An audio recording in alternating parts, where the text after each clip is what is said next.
I've realized that a lot of sales reps start out in the lab, right? You have science degrees. There's things that we're interesting and engaged in about science, but working that job, being on the bench, being attached to it isn't for everyone, but you still want to participate, right? I completely appreciate that. I think that that's a way to take your personalities, right? You still have then the things that inspire you, or at least, you want to read more about and keeps you engaged.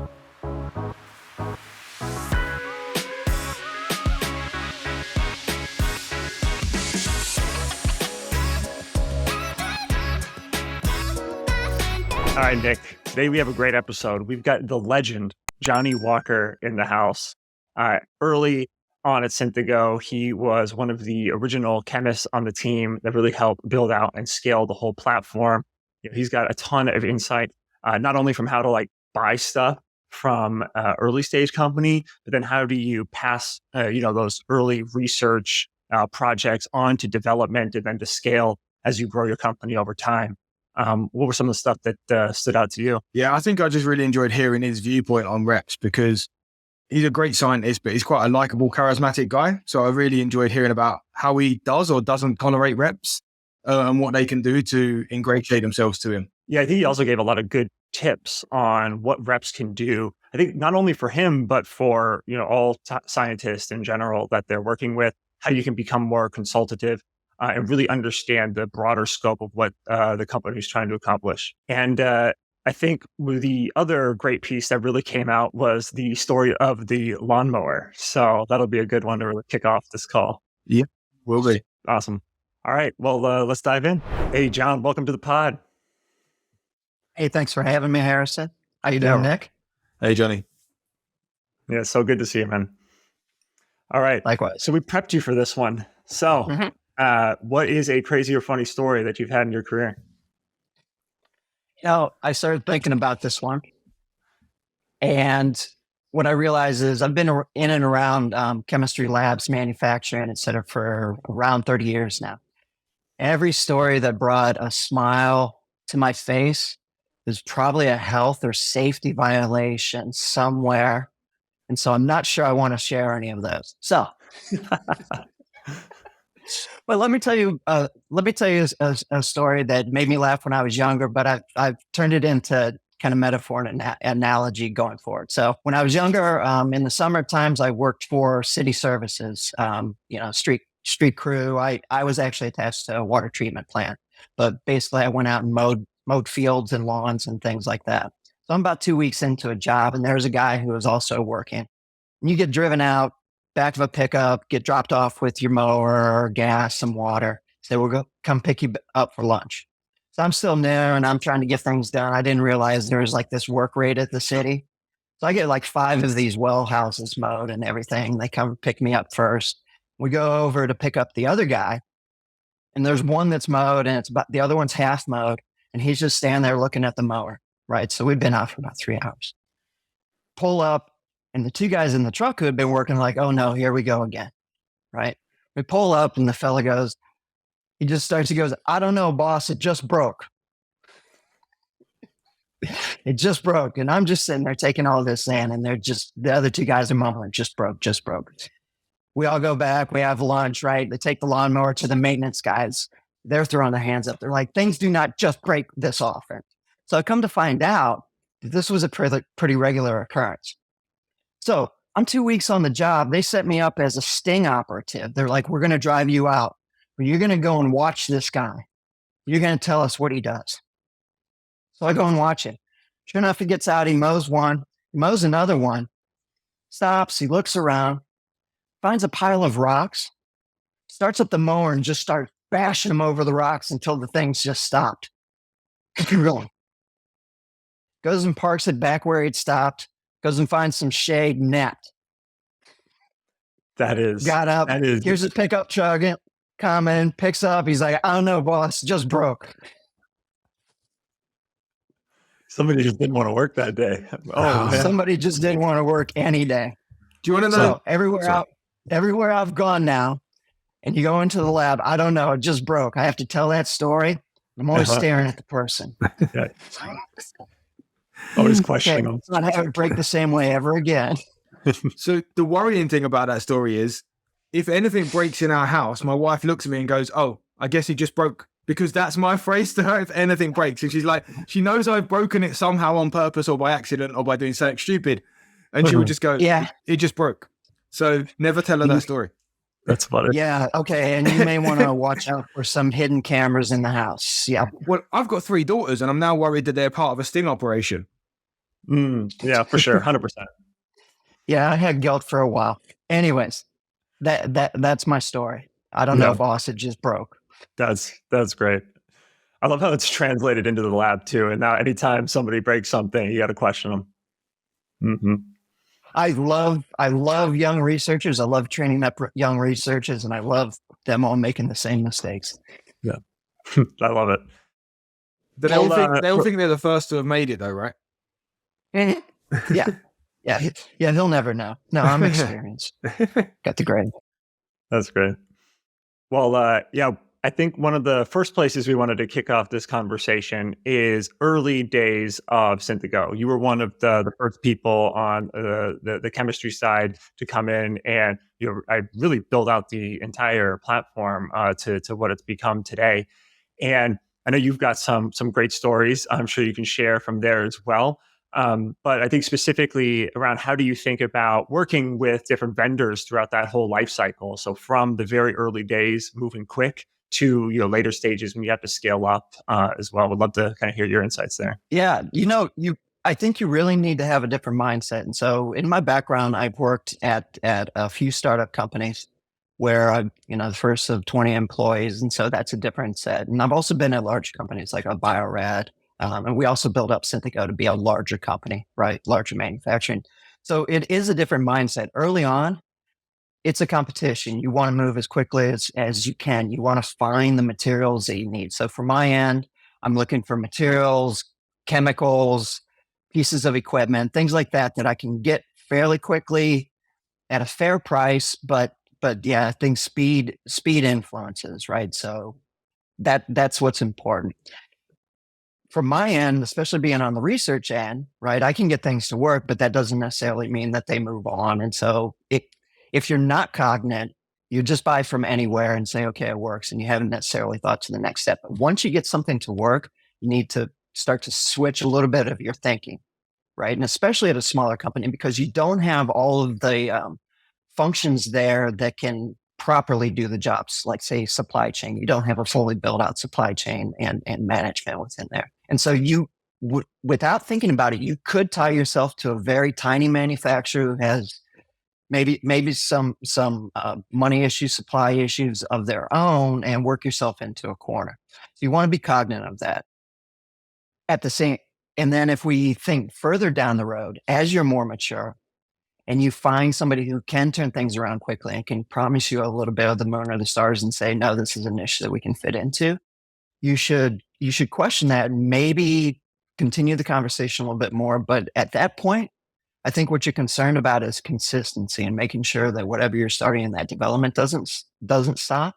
And so you may want to renegotiate or re-engage with vendors that have similar services. And then look at the groups that got you going as always being there in a pinch. And if they're able to mature, if you're able to grow together, then that's great. There were a couple companies that we kind of grew with at Synthego. It was worth it for them to take some chances on producing some new materials. Chemical manufacturer, solid phase synthesis materials. And that was great. But yeah, early on, I just need it now. I got to get the job done because tomorrow's not necessarily promised. A couple years down the road, success brings you that, okay, I need this in a year. I need this in 2 years. And it's just a different mindset. Yeah, no, that makes a lot of sense. So it's like if you're a rep and you're kind of like selling into maybe these like really early stage companies, you could probably leverage that sort of mentality that says, hey, for you, speed is really important. Whereas I guess it's important to ask the question to determine if speed is really important. But then It can't just be about, hey, I need to sell you this product or service. It's that you're also thinking about it from your perspective of this has to be able to move into development. This has to be able to be moved into like the actual product that's going to be used. It can't just be great. You can solve my research problem, but that doesn't matter because I need to actually scale this thing up. Yeah, and I mean, if you're trying to work as a team within an organization, it's not enough to just do like you say, solve your part. Be that individual. Well, I got it to work. Now you go figure out everything that's attached to it, because everything that's attached to it isn't necessarily just technology development. Like we said, it's supply chain. It's how do you sell it? Is it worth the effort? And what are other people doing? Right. So I do appreciate when the sales rep understands where we're at within a certain stage of a project or a company and just gets us set up. What I really appreciate is when they've seen that before and kind of have that, okay, here's your starter kit. I know that you need this. Here's your starter kit. And we'll have conversations about what you need down the road. Make sure that you're set. Guys to kind of have that experience to come in and almost can guide you saying, hey, I've seen this story 10, 20 times. Here's my recommendation, right? It's like, probably what you want. You don't want them to come in and just like pitch something that's irrelevant to you, but you also want their expertise that says, hey, I've seen this rodeo show, whatever, I want to go. Yeah. Yeah, exactly. I like conversations with sales reps because it's whatever I'm doing is generally newer and innovative, but it's related enough to other industries that once you kind of get that lexicon down and the other side sees the problem that you're trying to solve, that's when it becomes, I think, really proactive and enabling. So really it's down to the rep asking the right questions to understand your path forward so they can like imagine transposing that onto something else they've seen before and help you navigate those next steps. Because if I could say to you, here's kit A, once you're done with kit A, that's going to get you to where you need to go, but we'll switch that or scale it. So your development scaling team has the resources too, and we can solve that. Yeah. And I do think it takes a conversation and some listening for sure. Because one thing that can be a turnoff would be, oh, I know what you're talking about. Here's my cookie cutter, right? I don't think cookie cutters work. But if you come and say, I think I know what you're talking about, and I've got a kit here, and we can put some things together, that's probably the way to go. And then if we can progress the cookie cutter, then that's when it gets boring for me. And you can hand that off to daily operations. Yeah, interesting. And so is it helpful for like a sales rep to also connect the different people within the organization, right? Like connecting both the research and development side. So if they're actually proactively talking to the development team, understanding what they need, they can almost bring that back to you and vice versa. I imagine there's some benefit there too, right? I think there's probably benefit to both sides, right? If you as a sales rep understand the next group that I have to move to, the way that they like to deal, we're not the same, right? So you may have to change up your approach a little bit. But I think if you start that early conversation with who's downstream from me, it's probably a benefit to you, right? And not everybody within an organization, hands off cleanly. So sometimes having that third party to tie it together is helpful. Yeah. Yeah, and I bet it's good for them too. If they're talking to the group downstream from you first, they might want to ask who's upstream, so they can come and talk to Johnny, and then get Johnny's point of view too. Because then now they can work with you to make sure you're handing off the right things to them.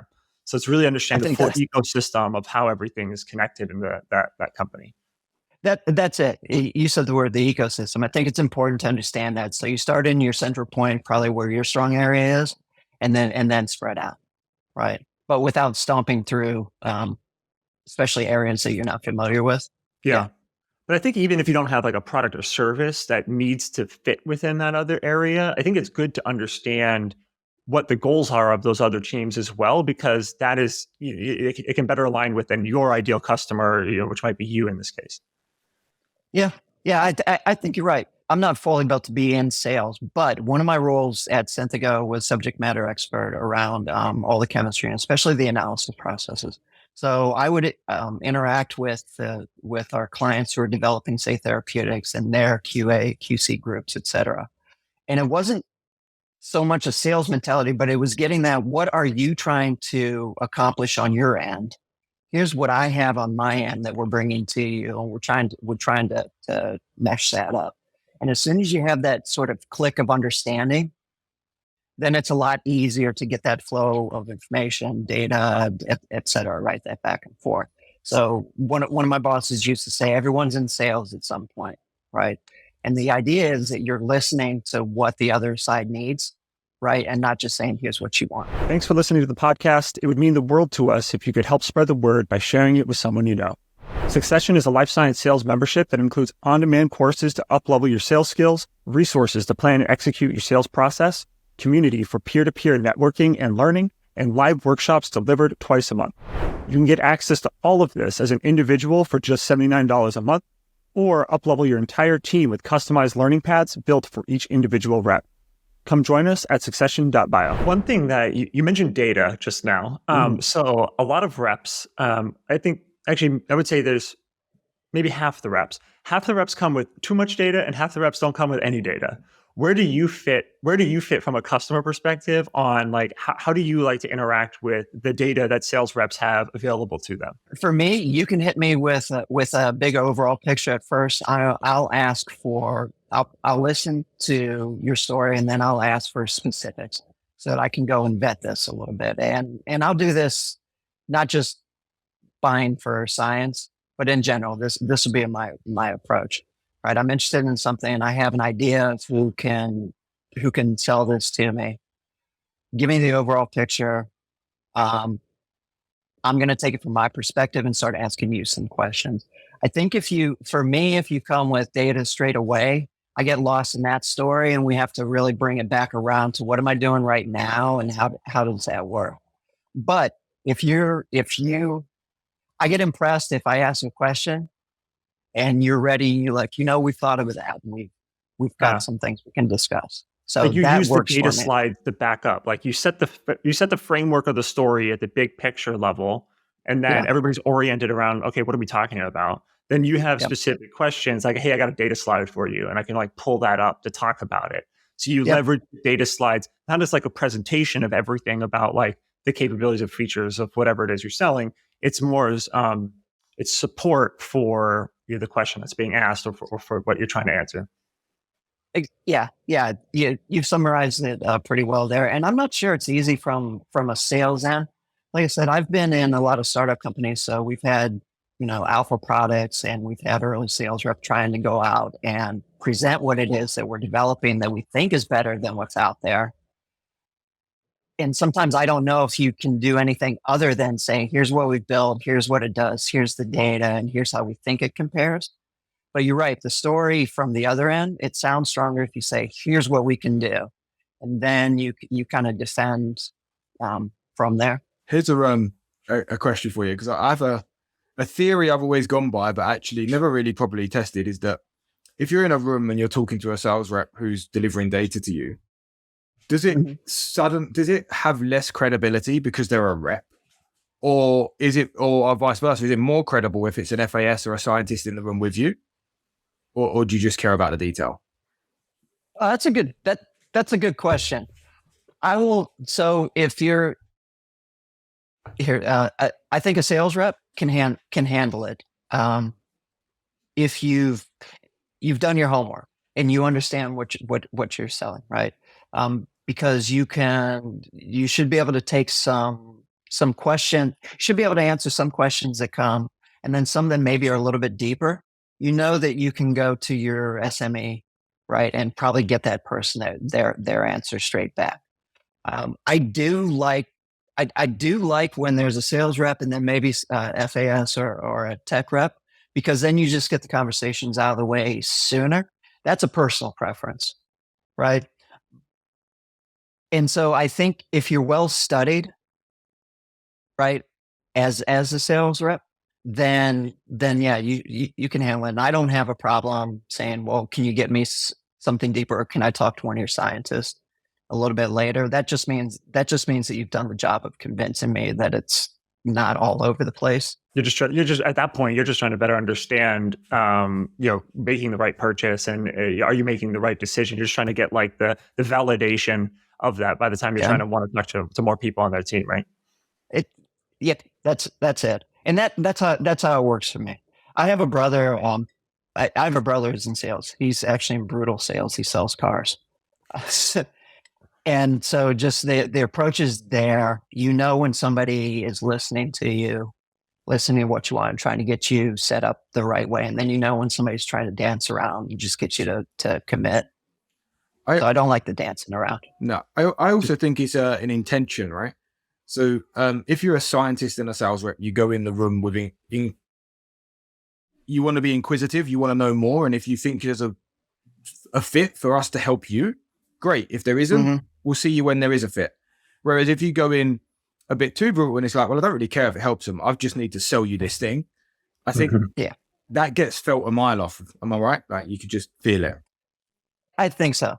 And I can tell you from my end, I'd get excited when sales rep would say a customer wants to talk to you, they're interested in more, because then I would learn, right? It seemed to help everyone around there, and just made everyone's decision making easy. So here's a $1 million question everybody's going to have. How do they get time on your calendar? How does a sales rep get in front of Johnnie Walker?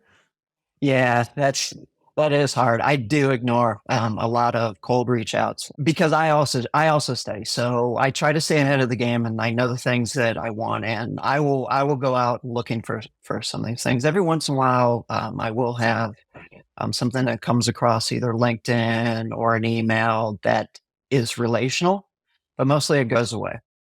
I try to have empathy, and when sales reps have reached out maybe to contact 2 or 3 times, I'll try to have a short conversation. Okay, you're really trying, and maybe I'm missing something.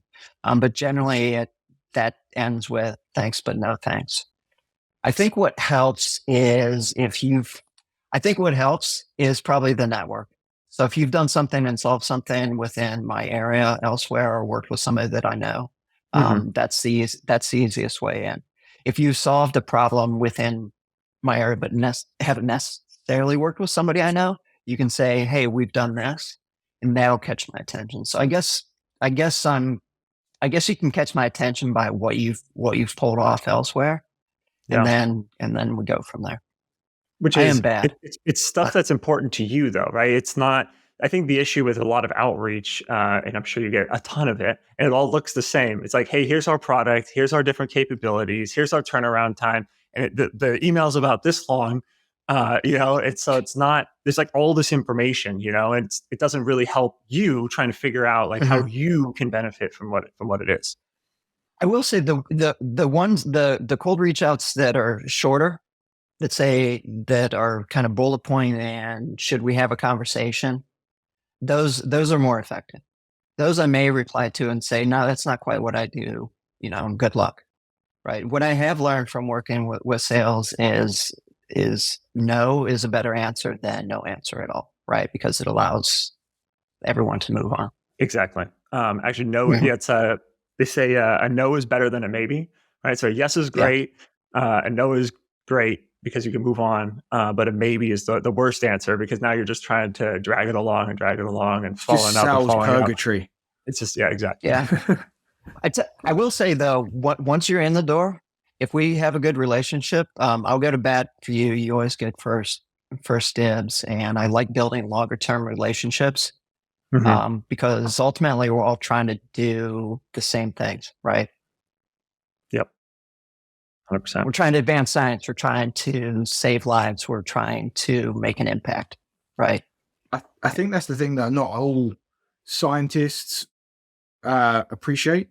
There is a lot of biotech reps actually still love science, and they still want to see what they're doing have an effect on the endpoint of a patient. They're just maybe one step removed, and they're trying to facilitate science, and that's not always obvious for scientists. So I've realized that a lot of sales reps started out in the lab, right? You have science degrees. There's things that we're interesting and engaged in about science, but working that job isn't being on the bench, being attached to it isn't for everyone, but you still want to participate, right? I completely appreciate that. I think that that's a way to take your personalities, right? You still have then the things that inspire you, or at least you want to read more about, and keeps you engaged. So yeah, I think I joke with my brother who sells cars. I said, I can teach you the science. You have the skills to engage with people and to, make them feel comfortable and stuff. And I can teach you the science, but I'm lying.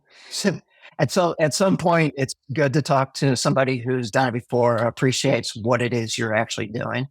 Right. And then they deliver that product. Well, I think to your point, though, you mentioned earlier, it's the teamwork, which is if somebody's got the sales background and can really, drive a deal forward and like even help you make the right like purchase decision and help navigate the buying committee that is on your side to buy something, right? Like that's what salespeople are really good at. And then they partner up with the technical subject matter expert who can, answer all the detailed questions, and you can kind of get your troubleshooting stuff out of the way with them while they're working on managing that deal through to the end. Yeah. And I'll also say, I mean, not in sales, but it's satisfying when someone on the other end has their problem solved one way or another, right? But that's something I've always heard that people in sales really like enabling, that other end.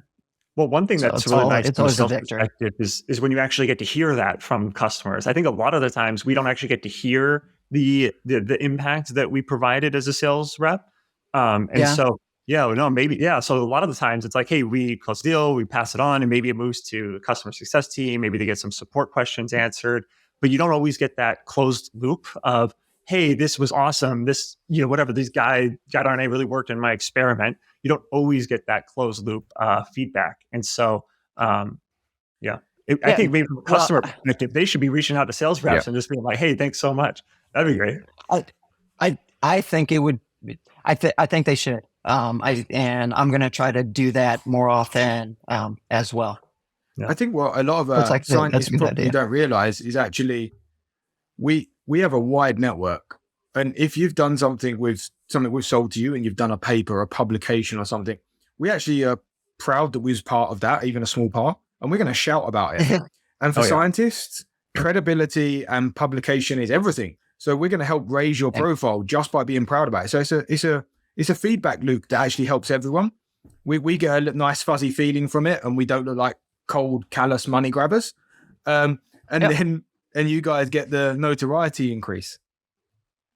Yeah. I feedback data. You should always take that. So I'm going to make sure that I give it more. Love it. Yeah, I'm sure reps will appreciate that a lot. Let's see. I think one other topic would be a fun one is you talked about the good cop, bad cop from a customer perspective. How do you like to run that play on the sales reps? So this is me personally. I don't like getting into conversations about money so much. I like identifying what I want. I know what I think would be a fair price. And if you always worked with me, you would love me because you wouldn't have to make so many sacrifices on your end. But if I work for you, then I'm probably spending 5-8% more than we should be. So in general, I'm the one who will go out and find the equipment or the material that we need. Say, this is great. You're my new friend. I love you. Let me introduce you to my friend over here who's now going to talk to you about pricing. Right. And they're going to break you down. There you go. And so I'm good cop. I'm the one who brings them in, and then there's bad cop. But the dynamic then gets reversed because when things aren't working, I like to complain. So then I'm the one back to the sales rep. I'm like, hey, remember me? Yeah, you like me. This isn't working. So now I need you to drop what you're doing. Well, I bet you're more likely to this guy about getting paid. I bet you're more likely to get that answer, like respond to that answer though, or like to those complaints because, hey, I loved working with Johnny during the sales process. He was my guy. Whereas then on the, then when something comes up, you might be more likely to get help there. I don't know. Yeah. And then I think once we set that triangle, then we know how it works. And then all transactions in the future are smoother. Yeah. There you go. Nice. Yeah, for sure. I get shy at talking about money because it's not my money. And to be honest, Yeah, sales guys are the worst at this because if I ever go out to buy anything, I've got all of those things that have been used against me as a tool to try and get the best price on what I'm trying to buy. So sales guys are the worst at this. So Oh yeah, we're used to seeing it all. awesome. maybe I just mentally put a number in my head and feel I get a deal every time, and I walk away happy. There you go. All right. Well, we're coming up on time here. So I want to wrap it up with one last question for you, which is, what's one thing that sales reps should stop doing? It's a good question. I don't know. There's probably you come up with a bunch of flippant answers. Here's what I think sales reps should never stop doing: learning, learning and listening. Um, when I think about the, there's a sales rep from a company called Cytiva, and I can hold him up as a perfect sales rep. Very good at listening. He solved a lot of problems, solved a lot of similar problems, but not exactly what you're doing. So he's very good at listening. He'll learn the new sciences that are coming up to have that conversation and guide you into what you need, but also what you don't need. You may come with what you've read and think that you need something. He's listening to everything that you're trying to solve and guiding you in the right direction. So I think if you stay inquisitive. Yeah, that's. I think that's a really great piece of feedback for everybody. So it's always be learning, always have a growth mindset, learning from all of your customers. Even learning skills outside of what you might be getting taught at work as well. Even if it's what you've sold for 25 years. Yeah, somebody's doing something slightly new. Keep your ears open. I love that. Great feedback. Great. Awesome. Well, Johnny, it's been a pleasure to have you on the podcast. And yeah, thanks so much for sharing your wealth of knowledge. I'm sure everybody learned something here. I know I have. So really appreciate it. Thanks, Johnny. Thanks for having me. It's great seeing both of you again. Yeah, you too. Talk soon.